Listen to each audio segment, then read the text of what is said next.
بسم اللہ الرحمن الرحیم۔ اللہم صلی علی محمد وعلی آل محمد وبارک وسلم۔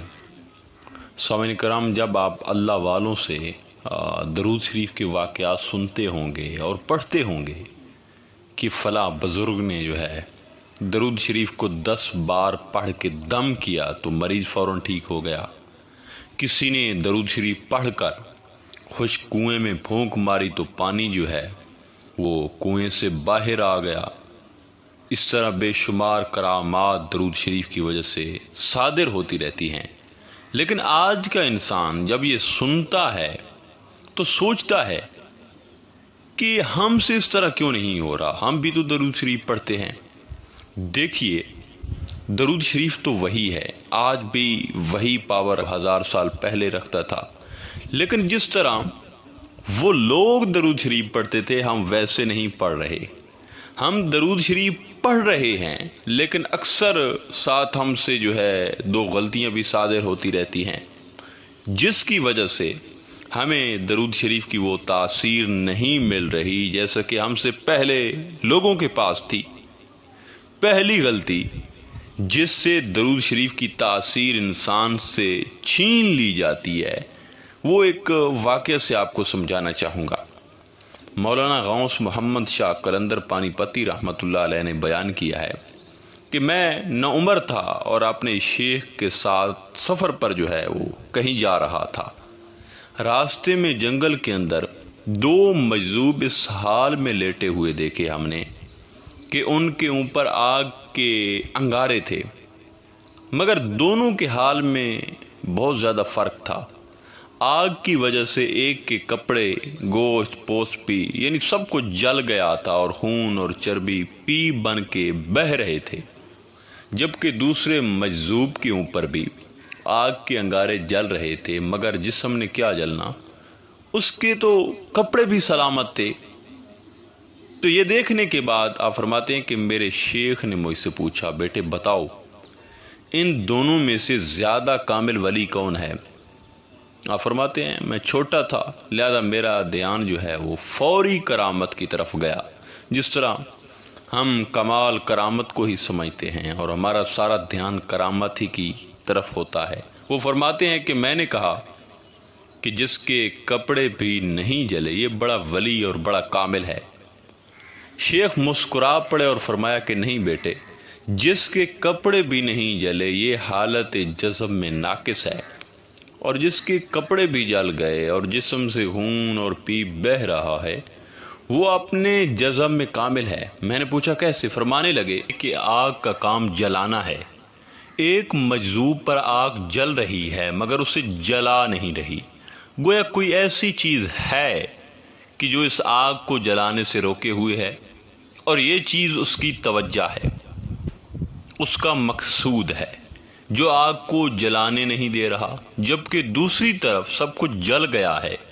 اس کا مطلب ہے کہ آگ اپنا کام کیے جا رہی ہے اور اس مجذوب نے اپنی توجہ اس کو جلانے اور روکنے کی طرف نہیں کی، بلکہ اپنی توجہ کو اپنے مولا ہی کی طرف جو ہے وہ مبذول کیے رکھا۔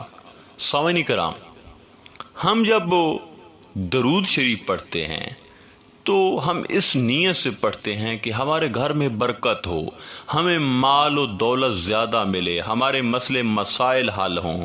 اس کا صاف مطلب ہے کہ آپ لالچ میں پڑھ رہے ہیں، تجارتی سوچ سے پڑھ رہے ہیں، آپ اللہ کی رضا کے لیے نہیں پڑھ رہے اور نہ نبی کریم صلی اللہ علیہ وسلم کے لیے پڑھ رہے ہیں۔ آپ کو تو میاں آپ کے اپنے کام عزیز ہیں، وہ کام جو ہے ہونا چاہیے بس، اور وہ کام بعض اوقات ہو جاتے ہیں، مگر اس کی وجہ سے درود شریف کی جو تاثیر ہوتی ہے وہ آپ سے چھین لی جاتی ہے، کیونکہ آپ کا مقصد اللہ کی رضا نہیں ہوتا۔ جن کو درود شریف سے تاثیر ملتی تھی اور جو خشک کنویں میں جو ہے پڑھ کے پھونکا مارتے تو پانی نکلتا تھا، وہ کیا کام کرتے تھے؟ وہ کبھی بھی کچھ بھی اپنے لیے نہیں کرتے تھے۔ اگر ان کو بیماری آ جاتی تو اپنے لیے وہ لوگ دعا بھی نہیں کرتے تھے، کھانا نہ ملے اور فاقہ آ جاتا تو اب بھی وہ دعا نہیں کرتے تھے، اس لیے کہ اپنے لیے مانگتے ہوئے ان کو شرم آتی تھی۔ ان کا ہر عمل نبی کریم صلی اللہ علیہ وسلم کے اس فرمان کے مطابق ہوتا تھا کہ مومن ہر وقت اللہ کی رضا میں مستغرق ہوتا ہے۔ وہ کبھی دنیا کی فکر نہ کرتے تھے اور نہ انہوں نے کبھی یہ جو مال و دولت اس کا کبھی سوچا تھا کہ ہمیں ملے۔ وہ دوسروں سے مال و دولت کے مقابلے نہیں کرتے تھے۔ آج ہم اس لیے درود پڑھ رہے ہیں تاکہ مال کے مقابلے میں دوسرے رشتہ داروں سے سبقت لے جاؤں۔ دوسری غلطی، اچھا کبھی آپ نے غور کیا ہے کہ ہم جس پر درود پڑھ رہے ہیں، جو درود والا ہے وہ کون ہے؟ کس اعلیٰ ظرفی کے حامل ہستی پہ ہم جو ہے وہ درود پڑھ رہے ہیں؟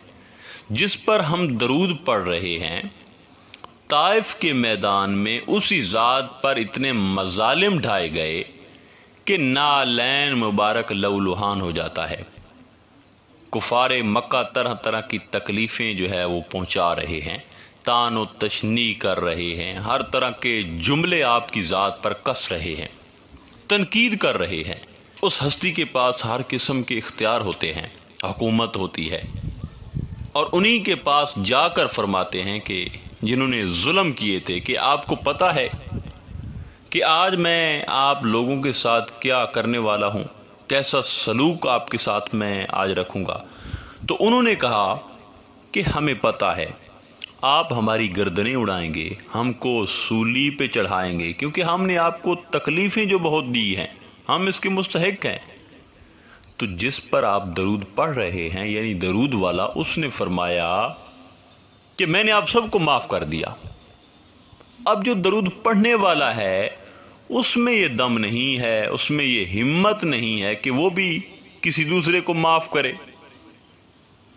حضرت واصف علی واصف صاحب فرمایا کرتے تھے کہ ہم بستر مرگ پر پہنچ جاتے ہیں، لوگوں کو ہم کہہ رہے ہوتے ہیں کہ ہم جو ہے اب بچنے والے نہیں ہیں، اللہ کے پاس جا رہے ہیں۔ آگے سے لوگ کہتے ہیں کہ اعمال کیسے ہیں، تو کہتے ہیں اعمال تو کوئی نہیں ہے، بس اللہ سے امید ہے کہ وہ ہمیں معاف کر دے گا۔